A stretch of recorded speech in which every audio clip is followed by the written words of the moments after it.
जब एक साधारण गांव की लड़की बाजार की एक ताकतवर इंस्पेक्टर के सामने खड़ी हुई तो सबको लगा कि आज उसकी खैर नहीं। लेकिन वे नहीं जानते थे कि इन साधारण कपड़ों के पीछे छिपी है भारतीय सेना की एक जांबाज कप्तान। क्या सत्ता के नशे में चूर वो ऑफिसर खुद को बचा पाया, या अनाया के बुने हुए जाल में फंसकर उसने अपना करियर गंवा दिया? चलिए देखते हैं अटूट साहस की ये रोमांचक कहानी। कहानी की शुरुआत एक भव्य परेड ग्राउंड से होती है, जहां चारों ओर अनुशासन और देशभक्ति की गूंज सुनाई दे रही है। कड़कती धूप में सैनिकों की कतारें खड़ी हैं और उनके बीच कदम ताल करती हुई आगे बढ़ती हैं कैप्टन अनाया चोपड़ा। अनाया के चेहरे पर एक कठोर संकल्प और आंखों में देश के प्रति अटूट प्रेम साफ झलकता है। वो महज एक सैनिक नहीं, बल्कि भारतीय सेना की एक जांबाज अधिकारी हैं, जिन्होंने पिछले 6 महीनों से सरहदों की हिफाजत करते हुए एक भी पल आराम नहीं किया। आज अनाया के लिए एक विशेष दिन है, क्योंकि 6 महीने की कठिन ड्यूटी के बाद उन्हें छुट्टी मिली है और वो अपने गांव अपनी मां से मिलने जा रही हैं। परेड के अंत में उन्हें पूरे सम्मान के साथ विदाई दी जाती है, जहां उनके साथी सैनिक और जूनियर अधिकारी उन्हें गर्व से सल्यूट करते हैं। कैप्टन अनाया चोपड़ा जिंदाबाद के नारों से पूरा मैदान गूंज उठता है। वर्दी में सजी अनाया अपनी मातृभूमि को नमन करती हैं और अपने घर की ओर प्रस्थान करती हैं। लंबा सफर तय करने के बाद अनाया का स्टेशन आ जाता है। वो लखनऊ जिले के अपने छोटे से गांव में पहुंचती हैं। जैसे ही वो घर की दहलीज पर कदम रखती हैं, उनकी मां की आंखों में खुशी के आंसू झलक आते हैं। मां अपनी बेटी को गले लगा लेती हैं और बड़े प्यार से कहती हैं, अनाया तू कितनी कमजोर हो गई है, सरहद पर क्या तू अपना बिल्कुल ख्याल नहीं रखती थी? अनाया मुस्कुराते हुए मां को ढांढस बंधाती हैं और कहती हैं कि वो बिल्कुल ठीक हैं। मां ममता भरे स्वर में कहती हैं कि अब वो अपनी बेटी की खूब सेवा करेंगी और उसके लिए ताज़ा चिकन लाकर सूप और यखनी बनाएंगी, ताकि अनाया की खोई हुई ताकत वापस आ सके। लेकिन अनाया, जो अपनी मां को आराम देना चाहती थीं, खुद बाजार जाने का फैसला करती हैं। वो अपनी पुरानी स्कूटी निकालती हैं, जिस पर धूल की मोटी परत जमी हुई थी। मां बताती हैं कि अनाया के जाने के बाद किसी ने उसे हाथ तक नहीं लगाया। अनाया उसे साफ करती हैं और साधारण कपड़ों में एक आम लड़की बनकर गांव के बाजार की ओर निकल पड़ती हैं। बाजार का नज़ारा व्यस्त है। अनाया एक चिकन की दुकान पर रुकती हैं और दुकानदार से 1 किलो चिकन देने के लिए कहती हैं। दुकानदार अभी अनाया के लिए चिकन तौलने ही वाला था कि तभी वहां एक सफ़ेद रंग की पुलिस जीप आकर रुकती है। जीप से धौंस जमाता हुआ एक शख्स उतरता है, जो इलाके का इंस्पेक्टर देव सिंह है। देव सिंह अपनी वर्दी के नशे में चूर है। वो दुकानदार को आदेश देता है कि पहले उसका चिकन पैक किया जाए। दुकानदार विनम्रता से कहता है, साहब बस 2 मिनट रुक जाइए, मैं पहले इन मैडम को दे दूं, फिर आपको देता हूं। ये सुनते ही देव सिंह का पारा 7वें आसमान पर चढ़ जाता है। वो चिल्लाकर कहता है, क्या कहा? मुझे रुकना पड़ेगा? क्या मैं तेरे बाप का नौकर हूं? तू जानता नहीं मैं कौन हूं? अभी चाहूं तो तेरी दुकान यहां से उजाड़ सकता हूं। दुकानदार डर के मारे कांपने लगता है, लेकिन अनाया चुप नहीं रहती। वो शांति से कहती हैं, सर मैं पहले आई हूं तो पहले मुझे लेने दीजिए, इसमें इतनी चिल्लाने वाली क्या बात है? देव सिंह अनाया की ओर मुड़ता है और उसे ऊपर से नीचे तक हिकारत भरी नजरों से देखता है। उसे लगता है कि ये कोई साधारण गवार लड़की है, जिसे पुलिस की ताकत का अंदाजा नहीं है। वो बदतमीजी से कहता है, ओए लड़की, तुझे दिख नहीं रहा मैं कौन हूं? मैं यहाँ का इंस्पेक्टर हूं। तू पहले आई हो या कोई और, मुझे फर्क नहीं पड़ता, मुझे बस पहले चाहिए। अनाया फिर भी विचलित नहीं होती और तार्किक ढंग से बात करने की कोशिश करती हैं, लेकिन देव सिंह अपनी हदें पार करने लगता है। वो अनाया को धमकी देता है कि वो उसे इतना मारेगा कि वो घर तक चलकर नहीं जा पाएगी। वो दुकानदार को झिड़कते हुए कहता है, जल्दी से चिकन पैक कर, वरना तेरा और तेरे परिवार का अंजाम बहुत बुरा होगा। बेचारा दुकानदार डर के मारे अनाया को छोड़ पहले इंस्पेक्टर का चिकन पैक करने लगता है। जब चिकन पैक हो जाता है तो दुकानदार दबी आवाज में कहता है, साहब 400 रुपए हुए हैं, पैसे दे दीजिए।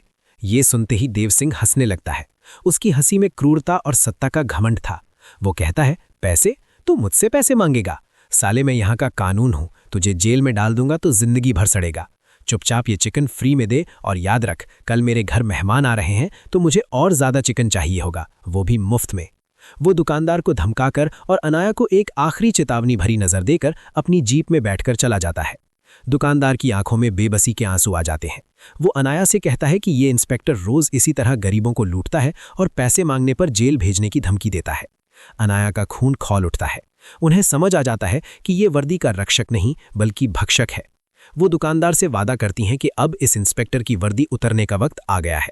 अनाया घर लौटती हैं, लेकिन उनके दिमाग में अब एक ही मिशन चल रहा था, भ्रष्टाचार के इस वायरस को खत्म करना। वो जानती थीं कि एक जांबाज सैनिक कभी अन्याय को चुपचाप नहीं सहता है। मां के पास पहुंचकर वो सामान्य व्यवहार करती हैं, लेकिन उनके भीतर एक तूफान पल रहा था जो अगले दिन बाजार में तबाही मचाने वाला था। अगली सुबह जब सूरज की पहली किरण अनाया के कमरे में दाखिल हुई तो उनके चेहरे पर नींद की जगह एक गहरी रणनीति और अनुशासन की चमक थी। उन्होंने रात भर उस भ्रष्ट इंस्पेक्टर देव सिंह के व्यवहार के बारे में सोचा। अनाया जानती थीं कि अगर वो एक सैन्य अधिकारी के रूप में सीधे थाने जाकर शिकायत करतीं तो शायद देव सिंह को अस्थायी चेतावनी मिल जाती, लेकिन वो कभी सुधरता नहीं। उसे रंगे हाथों पकड़ना और उसकी गुंडागर्दी का ठोस सबूत जुटाना जरूरी था ताकि वो फिर कभी किसी गरीब की मेहनत की कमाई पर हाथ न डाल सके। अनाया ने अपनी माँ के पैर छुए और कहा, माँ जी, आज मैं एक बहुत ही खास मिशन पर जा रही हूँ। आप बस दुआ कीजिएगा कि मुझे कामयाबी मिले। माँ ने मुस्कुराकर आशीर्वाद दिया, हालांकि उन्हें ये नहीं पता था कि उनकी बेटी सरहद की सुरक्षा के बाद अब समाज के भीतर छिपे गद्दारों से लड़ने जा रही है। अनाया ने एक बार फिर साधारण कपड़े पहने, एक सादा सा सूट और सिर पर दुपट्टा, ताकि कोई उन्हें पहचान न सके। उन्होंने अपने साथ एक बहुत ही छोटा और आधुनिक स्पाई कैमरा, खुफिया कैमरा लिया, जिसे उन्होंने बड़ी चतुराई से अपने कपड़ों में छिपा लिया। वो ठीक उसी समय पर बाजार पहुंची जब इंस्पेक्टर के आने का अंदेशा था। दुकानदार भलिया, जिनका नाम सोहन था, आज बहुत डरे हुए थे क्योंकि कल इंस्पेक्टर ने ज्यादा मात्रा में चिकन मुफ्त में मांगा था। अनाया दुकान पर जाकर एक कोने में बैठ गईं। सोहन ने घबराते हुए कहा, बहन, आप यहाँ क्यों आई हैं? वो इंस्पेक्टर बहुत खतरनाक आदमी है। अगर उसने आपको यहाँ देख लिया तो वो आपको भी नहीं छोड़ेगा। वो अपनी वर्दी की आड़ में कुछ भी कर सकता है। अनाया ने शांत स्वर में कहा, भैया, आप बिल्कुल फिक्र मत कीजिए। आज से आप खुद को अकेला नहीं समझेंगे। आज के बाद वो आपसे एक पैसा भी नहीं छीन पाएगा। तभी बाजार में वही जानी पहचानी सफ़ेद पुलिस जीप के सायरन की आवाज़ सुनाई दी। देव सिंह अपनी पूरी धौंस के साथ गाड़ी से उतरा। आज उसके साथ एक सिपाही भी था।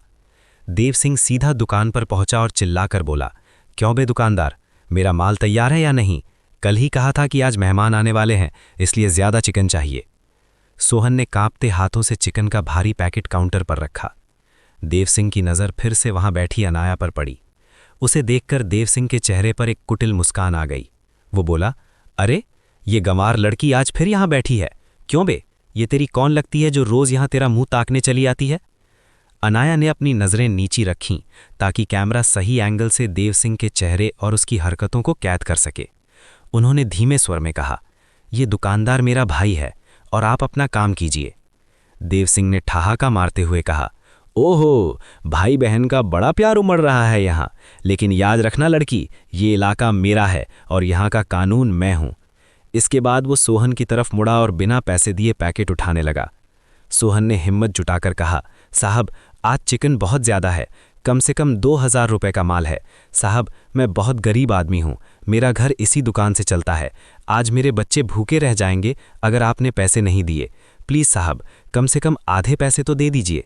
ये सुनते ही देव सिंह का चेहरा गुस्से से लाल हो गया। उसने सोहन का कॉलर पकड़ा और उसे झिड़कते हुए बोला, तेरी हिम्मत कैसे हुई मुझसे पैसे मांगने की? लगता है तूने कल की मेरी बात गंभीरता से नहीं ली। तुझे अभी इसी वक्त हथकड़ी लगाकर थाने ले जाऊंगा और ऐसा केस ठोकूंगा कि 7 जन्मों तक बाहर नहीं आ पाएगा। अनाया ये सब देख रही थीं और उनका खून खौल रहा था। वो उठीं और देव सिंह के सामने आकर खड़ी हो गईं।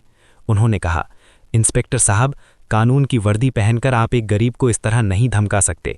आप जो कर रहे हैं वो भ्रष्टाचार और गुंडागर्दी है। देव सिंह ने अनाया को धक्का देने की कोशिश की और कहा, तू मुझे कानून सिखाएगी? तुझे पता भी है पुलिस की ताकत क्या होती है? आज मैं तेरी जुबान हमेशा के लिए बंद कर दूंगा। उसने हाथ उठाया ही था कि अनाया ने उसका हाथ हवा में ही बिजली की तेजी से पकड़ लिया। देव सिंह दंग रह गया। उसने अपनी पूरी ताकत लगाने की कोशिश की, लेकिन अनाया की पकड़ लोहे जैसी मजबूत थी। देव सिंह की आंखों में अब डर के साथ साथ हैरानी थी। अनाया ने उसकी आंखों में आंखें डालकर कहा, अपना हाथ नीचे रखो इंस्पेक्टर, मैं कोई मामूली लड़की नहीं हूं जिसे तुम अपनी वर्दी का रौब दिखाकर डरा सको। देव सिंह बौखला गया और चिल्लाया, तू है कौन? तेरी इतनी हिम्मत? अनाया ने धीरे से अपने दुपट्टे के नीचे छिपा कैमरा निकाला और उसे देव सिंह के चेहरे के सामने कर दिया। उन्होंने ठंडे और भारी स्वर में कहा, मैं हूं इंडियन आर्मी की कैप्टन अनाया चोपड़ा और इस छोटे से कैमरे में तुम्हारी पिछले 2 दिनों की सारी करतूतें, तुम्हारी धमकियां और तुम्हारी वसूली रिकॉर्ड हो चुकी है। कैप्टन और आर्मी शब्द सुनते ही देव सिंह के पैरों तले जमीन खिसक गई। उसे यकीन ही नहीं हो रहा था कि जिस लड़की को वो गवार समझकर अपमानित कर रहा था वो भारतीय सेना की एक उच्च पदस्थ अधिकारी है। बाजार के लोग भी अब इकट्ठा होने लगे थे। देव सिंह का सिपाही भी पीछे हट गया। अनाया ने आगे कहा, तुमने पूरी पुलिस फोर्स का नाम मिट्टी में मिला दिया है। जहां तुम्हें इन लोगों की रक्षा करनी चाहिए थी, वहां तुम इन्हें लूट रहे हो। इस कैमरे में जो रिकॉर्ड हुआ है वो तुम्हारी नौकरी छीनने के लिए काफ़ी है। देव सिंह अब गिड़गिड़ाने लगा। वो जो अभी थोड़ी देर पहले शेर बन रहा था, अब भीगी बिल्ली बन चुका था। वो बोला, मैडम, मुझे माफ़ कर दीजिए, मुझसे बहुत बड़ी गलती हो गई। मैं लालच में अंधा हो गया था। प्लीज़ मेरा करियर ख़राब मत कीजिए, मेरे परिवार का सोचिए। अनाया ने कड़े स्वर में जवाब दिया, जब तुम इस गरीब दुकानदार का परिवार उजाड़ने की धमकी दे रहे थे, तब तुम्हें अपना परिवार याद नहीं आया? अब बहुत देर हो चुकी है देव सिंह, अब कानून अपना काम करेगा और तुम्हें तुम्हारी असली जगह दिखाएगा। अनाया ने तुरंत अपने फ़ोन से ज़िले की डीएम यानी जिला अधिकारी को फ़ोन लगाया, जो उनकी पुरानी परिचित थीं।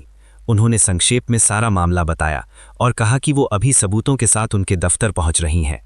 देव सिंह को अब समझ आ गया था कि उसके बुरे दिन शुरू हो चुके हैं।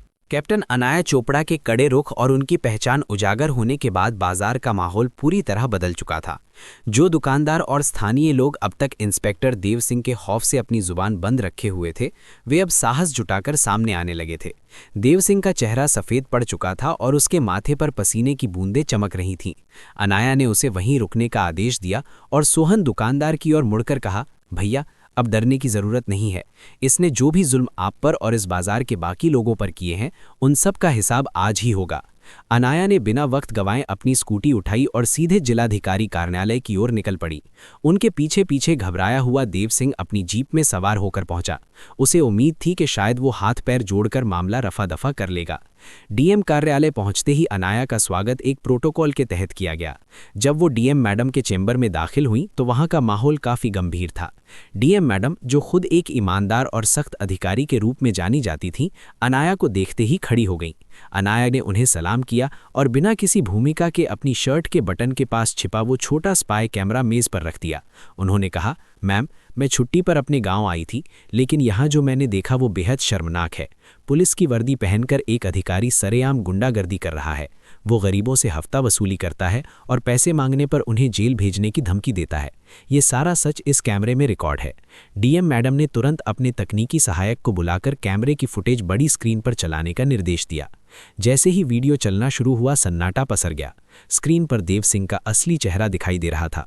उसका चिल्लाना, सोहन का कॉलर पकड़ना, अनाया को अपमानित करना और बिना पैसे दिए जबरन सामान उठाना। वीडियो में उसकी हर एक धमकी साफ सुनाई दे रही थी। डीएम मैडम की मुट्ठियां भिज गईं। उसी वक्त चैम्बर के बाहर खड़ा देव सिंह अंदर आने की अनुमति मांगने लगा। डीएम ने उसे अंदर बुलाया। अंदर आते ही देव सिंह ने देखा कि उसकी काली करतूतें बड़ी स्क्रीन पर पूरी दुनिया के सामने आ चुकी हैं। वो घुटनों के बल बैठ गया और गिड़गिड़ाने लगा, मैम, मुझे एक मौका दीजिए। ये मेरी पहली गलती है। मैं आइंदा ऐसा कभी नहीं करूँगा। कैप्टन मैडम, आप तो रक्षक हैं, प्लीज़ मुझ पर रहम कीजिए। अनाया ने उसकी तरफ देखा भी नहीं। उन्होंने डीएम से कहा, मैम, ऐसे लोग विभाग के लिए कलंक हैं। अगर आज इसे छोड़ दिया गया तो कल ये किसी और गरीब की जान ले लेगा। इसकी अकड़ तब कहाँ थी जब ये एक लाचार दुकानदार को उसके बच्चों के सामने जलील कर रहा था। डीएम मैडम ने मेज़ पर हाथ मारते हुए कहा, बस देव सिंह, तुम्हारी गुंडागर्दी का अंत यहीं होता है। तुमने न केवल कानून तोड़ा है, बल्कि उस भरोसे को भी तोड़ा है जो जनता एक पुलिस अधिकारी पर करती है। तुम जैसे भ्रष्ट अधिकारियों की वजह से पूरी पुलिस फोर्स बदनाम होती है। डीएम ने तुरंत अपने फ़ोन से ज़िले के एसपी यानी पुलिस अधीक्षक को कॉल किया और उन्हें तुरंत रिपोर्ट करने को कहा। एसपी के आने तक अनाया वहां शांत बैठी रहीं। वो सोच रही थी कि देश की सीमाओं पर दुश्मन से लड़ना जितना ज़रूरी है, देश के भीतर पनप रहे इन छोटे छोटे दुश्मनों को ख़त्म करना भी उतना ही अनिवार्य है। कुछ ही देर में एसपी भी वहां पहुंच गए। उन्होंने वीडियो देखा और देव सिंह की हरकतों पर गहरा अफसोस जताया। एसपी ने देव सिंह की ओर देखते हुए कड़क आवाज़ में कहा, देव सिंह, तुमने अपनी वर्दी की गरिमा को मिट्टी में मिला दिया है। तुम्हारे खिलाफ भ्रष्टाचार, जबरन वसूली और अपनी शक्ति का दुरुपयोग करने के तहत विभागीय जांच के आदेश दिए जाते हैं। तभी अनाया ने हस्तक्षेप करते हुए कहा, सिर्फ विभागीय जांच काफ़ी नहीं है सर, इसके खिलाफ एक अपराधी की तरह मामला दर्ज होना चाहिए, ताकि दूसरे पुलिसकर्मियों को भी सबक मिले कि वर्दी कानून से ऊपर नहीं है। एसपी ने अनाया की बात से सहमति जताई। देव सिंह अब रोने लगा था। उसकी सारी हेकड़ी निकल चुकी थी। उसने अनाया के पैर पकड़ने की कोशिश की, लेकिन अनाया पीछे हट गई। उन्होंने कहा, पैर पकड़ने हैं तो उस गरीब दुकानदार की पकड़ो जिसकी रोटी तुमने छीनने की कोशिश की है। माफ़ी मांगनी है तो उस वर्दी से मांगो जिसे पहनकर तुमने पाप किए हैं। डीएम मैडम ने अपनी फाइल पर सख्त नोट लिखा और देव सिंह की ओर देखते हुए अंतिम फैसला सुनाया। देव सिंह, तुम्हें तत्काल प्रभाव से सस्पेंड किया जाता है। अगले आदेश तक तुम्हें पुलिस लाइंस में अटैच किया जाता है और तुम्हारे खिलाफ आपराधिक मुकदमा दर्ज करने की प्रक्रिया शुरू की जा रही है। इसके बाद डीएम ने सुरक्षा कर्मियों को आदेश दिया कि देव सिंह को चैम्बर से बाहर ले जाया जाए। जैसे ही पुलिसकर्मी उसे पकड़कर बाहर ले जाने लगे, बाहर खड़े लोगों ने तालियां बजानी शुरू कर दी। अनाया ने एक गहरी सांस ली। उन्हें महसूस हुआ कि आज उन्होंने एक और जंग जीत ली है, लेकिन कहानी अभी खत्म नहीं हुई थी। अब बारी थी उस गरीब दुकानदार को उसका सम्मान वापस दिलाने की और समाज में ये संदेश देने की कि न्याय अभी जिंदा है। अनाया ने डीएम और एसपी का शुक्रिया अदा किया और चैम्बर से बाहर निकली, जहां अब एक नया मोड़ उनका इंतजार कर रहा था। उन्हें पता चला कि देव सिंह के कुछ वफादार सिपाही अब भी बाजार में दहशत फैलाने की कोशिश कर रहे थे और अनाया को अब उन्हें भी सीधा करना था। डीएम कार्यालय से निकलने के बाद अनाया के मन में एक अजीब सी बेचैनी थी। उन्हें पता चला था कि देव सिंह के कुछ वफादार सिपाही और उसके पाले हुए कुछ स्थानीय गुंडे अब भी बाजार में सोहन और अन्य दुकानदारों को धमका रहे हैं। वे लोग देव सिंह के निलंबन की खबर सुनकर भड़क गए थे और इसका बदला सोहन से लेना चाहते थे। अनाया में अपनी स्कूटी की रफ्तार बढ़ाई और सीधे बाजार की ओर रुख किया। जब वो बाजार पहुंची तो देखा कि वहां का नज़ारा काफी तनावपूर्ण था। 3-4 हट्टे कट्टे लोग सोहन की दुकान के सामने खड़े होकर चिल्ला रहे थे और सामान इधर उधर फेंक रहे थे। सोहन कोने में दुबका हुआ हाथ जोड़ रहा था। उन गुंडों का कहना था कि सोहन की वजह से उनके साहब की नौकरी खतरे में पड़ी है और अब सोहन को इसकी भारी कीमत चुकानी होगी। अनाया ने स्कूटी रोकी और निडर होकर उन लोगों के बीच जा खड़ी हुई। उनकी आंखों में वही सैन्य अनुशासन और कठोरता थी जिसे देखकर बड़े बड़े अपराधी भी सहम जाएं। उन्होंने कड़क आवाज में पूछा, यहाँ क्या तमाशा हो रहा है? ये दुकान किसकी इजाजत से तहस नहस की जा रही है? उनमें से एक गुंडा, जो खुद को बहुत बड़ा नेता समझ रहा था, अनाया की ओर देखकर बोला, ओह, तो ये वही लड़की है जिसने हमारे भाई साहब को फंसाया है? तूने बहुत बड़ी गलती कर दी लड़की। अब तू देख हम तेरे और इस दुकानदार के साथ क्या करते हैं। अनाया ने एक कदम आगे बढ़ाया और शांत लेकिन भारी स्वर में कहा, धमकी देने से पहले ये सोच लो कि तुम्हारा आका यानी देव सिंह इस वक्त हवालात की हवा खा रहा है। अगर तुम अपनी खैर चाहते हो तो अभी यहां से दफा हो जाओ, वरना जो हश्र उसका हुआ है उससे बुरा तुम्हारा होगा। गुंडे अनाया की निडरता देखकर थोड़े ठिठके, लेकिन अपनी संख्या बल के घमंड में उन्होंने हमला करने की कोशिश की। जैसे ही एक ने अनाया का हाथ पकड़ने की कोशिश की, अनाया ने उसे मार्शल आर्ट्स की एक ऐसी तकनीक से जमीन पर पटक दिया कि वो दोबारा उठने लायक नहीं रहा। बाकी लोग ये देखकर दंग रह गए। अनाया ने चिल्लाकर कहा, मैं इंडियन आर्मी की कैप्टन हूं। अगर किसी ने भी कानून हाथ में लेने की कोशिश की तो मैं उसे वहीं ढेर कर दूंगी। इसी बीच अनाया द्वारा दी गई सूचना पर पुलिस की एक नई टीम, जिसका नेतृत्व एक ईमानदार इंस्पेक्टर कर रहे थे, मौके पर पहुंच गई। पुलिस को देखते ही बाकी गुंडे भागने लगे, लेकिन पुलिसकर्मियों ने उन्हें दबोच लिया। बाजार के लोग अब घरों और दुकानों से बाहर निकल आए थे। सबकी आंखों में अनाया के लिए सम्मान और श्रद्धा थी। अनाया ने सोहन को सहारा देकर खड़ा किया और कहा, भैया, अब से कोई आपको तंग नहीं करेगा।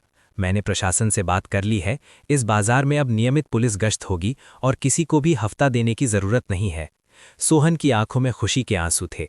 उसने अनाया के सामने हाथ जोड़कर कहा, बहन, आप हमारे लिए भगवान बनकर आई हैं। अगर आज आप ना होती तो ये इंस्पेक्टर मेरा घर उजाड़ देता। अनाया ने मुस्कुराते हुए कहा, भगवान नहीं भैया, मैं इस देश की बेटी हूं और वर्दी पहनना मेरा सौभाग्य है। मेरा कर्तव्य सिर्फ सरहद पर दुश्मन को रोकना नहीं, बल्कि अपने देश के लोगों को घर के अंदर सुरक्षित महसूस कराना भी है। इसके बाद अनाया वापस अपने घर लौटी। माँ इंतजार कर रही थीं। उन्होंने देखा कि उनकी बेटी के चेहरे पर एक अलग ही सुकून है। अनाया ने माँ को पूरी बात बताई। माँ ने गर्व से अपनी बेटी का माथा चूमा और कहा, मुझे पता था कि मेरी अनाया जहाँ भी रहेगी अंधेरे से लड़ती रहेगी। रात के खाने पर अनाया ने माँ के हाथ की बनी स्वादिष्ट यखनी पी और उन्हें अपनी सरहद की ड्यूटी की कहानियाँ सुनाईं। हालांकि अनाया छुट्टी पर आई थीं, लेकिन उन्होंने साबित कर दिया कि एक सैनिक कभी छुट्टी पर नहीं होता। उनका दिमाग अब उन सभी पहलुओं पर काम कर रहा था जिससे गांव के बाकी युवाओं को भी कानून और व्यवस्था के प्रति जागरूक किया जा सके। अगले दिन सुबह अनाया को एक फ़ोन आया। ये फ़ोन जिलाधिकारी के कार्यालय से था। उन्हें बताया गया कि देव सिंह के खिलाफ पुख्ता सबूत मिलने के कारण उसे सेवा से बर्खास्त करने की प्रक्रिया शुरू कर दी गई है और उसके पास से बरामद अवैध संपत्ति को भी जब्त किया जा रहा है। इसके अलावा प्रशासन ने सोहन जैसे छोटे दुकानदारों के लिए एक विशेष सुरक्षा पोर्टल लॉन्च करने का फैसला किया है। अनाया को एक विशेष नागरिक सम्मान समारोह में मुख्य अतिथि के रूप में आमंत्रित किया गया था, लेकिन अनाया ने बड़ी विनम्रता से मना कर दिया। उन्होंने कहा, मैंने जो किया वो मेरा कर्तव्य था। इसके लिए मुझे किसी सम्मान की आवश्यकता नहीं है। असली सम्मान तब होगा जब हर नागरिक बिना डरे अपना काम कर सके। अनाया की ये सादगी और कर्तव्यनिष्ठा उनके व्यक्तित्व को और भी महान बना रही थी। कहानी अब अपने अंतिम पड़ाव की ओर बढ़ रही थी, जहां अनाया को अपनी छुट्टी खत्म कर वापस सरहद पर लौटना था, लेकिन जाने से पहले उन्हें गांव की व्यवस्था को पूरी तरह सुरक्षित और न्यायपूर्ण बनाना था।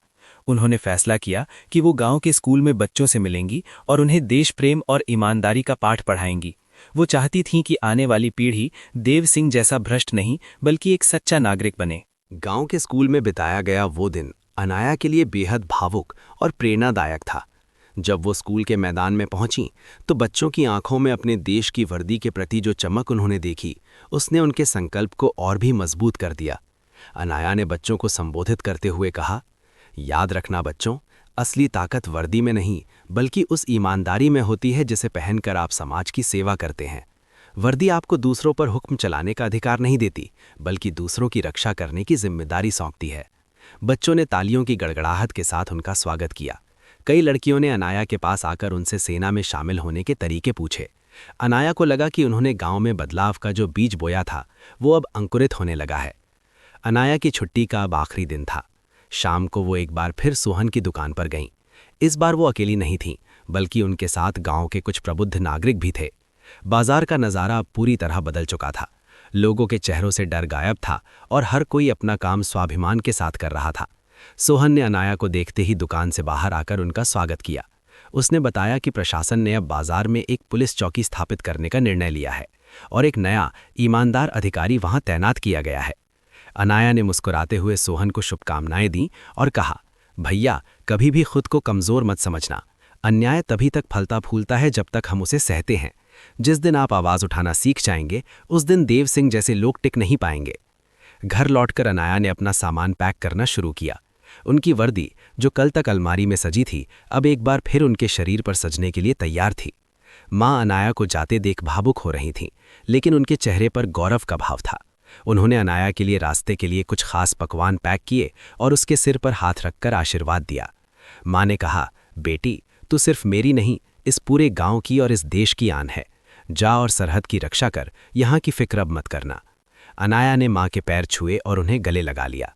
घर की दहलीज पार करते समय अनाया ने एक बार पीछे मुड़कर देखा। उनका गांव अब पहले से कहीं ज़्यादा सुरक्षित और खुशहाल लग रहा था। स्टेशन की ओर जाते हुए रास्ते में उन्हें वही इंस्पेक्टर देव सिंह याद आया, जिसे अब सलाखों के पीछे भेज दिया गया था। अनाया ने सोचा कि सत्ता और अधिकार का नशा इंसान को कितना अंधा कर देता है, लेकिन साथ ही उन्हें संतोष था कि उन्होंने एक भ्रष्ट व्यवस्था के खिलाफ आवाज़ उठाकर कई लोगों का भविष्य सुरक्षित किया था। स्टेशन पर भी कई लोग उन्हें विदा करने आए थे। सोहन और उसके जैसे कई दुकानदार वहां मौजूद थे। जैसे ही ट्रेन प्लेटफॉर्म पर आई, अनाया ने सबको हाथ हिलाकर विदा किया। जैसे ही वो ट्रेन के कोच में बैठीं, उन्होंने अपनी डायरी निकाली और उसमें एक वाक्य लिखा, सैनिक का कर्तव्य सीमा पर खत्म नहीं होता, वो वहां से शुरू होता है जहां से अन्याय की शुरुआत होती है। ट्रेन की खिड़की से पीछे छूटते पेड़ों और खेतों को देखते हुए अनाया के मन में अपनी अगली ड्यूटी के विचार आने लगे।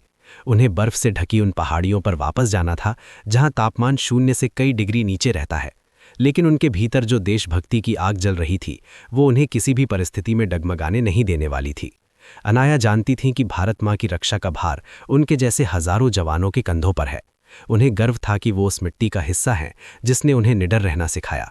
लखनऊ की सीमा पार करते ही अनाया ने अपनी आंखें बंद कीं और अपने देश के तिरंगे को याद किया। उनके कानों में अभी भी परेड ग्राउंड की वो गूंज सुनाई दे रही थी, कैप्टन अनाया चोपड़ा जिंदाबाद। सफ़र लंबा था, लेकिन अनाया का इरादा उससे भी ऊंचा था। उन्होंने अपनी वर्दी की टोपी ठीक की और खुद को फिर से उस कठोर अनुशासन में ढाल लिया। उनके लिए ये छुट्टी महज एक आराम का समय नहीं था, बल्कि एक आत्म साक्षात्कार था कि एक सैनिक की पहचान उसकी वर्दी से कहीं ज़्यादा उसके चरित्र और उसके द्वारा किए गए कार्यों से होती है। अनाया का ये मिशन, जिसमें उन्होंने एक भ्रष्ट इंस्पेक्टर को उसकी सही जगह दिखाई, पूरे गांव के लिए एक मिसाल बन गया था। अब गांव का कोई भी गरीब दुकानदार खुद को लाचार नहीं समझता था, क्योंकि उन्हें पता था कि उनकी सुरक्षा के लिए कैप्टन अनाया जैसी बेटियां सरहद पर और समाज के भीतर हमेशा तैनात हैं। कहानी का ये हिस्सा यहाँ समाप्त होता है, लेकिन अनाया का सफ़र और उनकी वीरता की नई गाथाएं सरहदों पर लिखने के लिए तैयार थीं। भारत की ये बेटी एक बार फिर अपने असली कार्यक्षेत्र की ओर बढ़ चली थी, जहां दुश्मन की गोलियां भी उनके हौसलों के सामने छोटी पड़ जाती थीं। तिरंगे के सम्मान के लिए जीने और मरने का संकल्प लिए कैप्टन अनाया चोपड़ा अपने अगले मिशन की ओर अग्रसर थीं।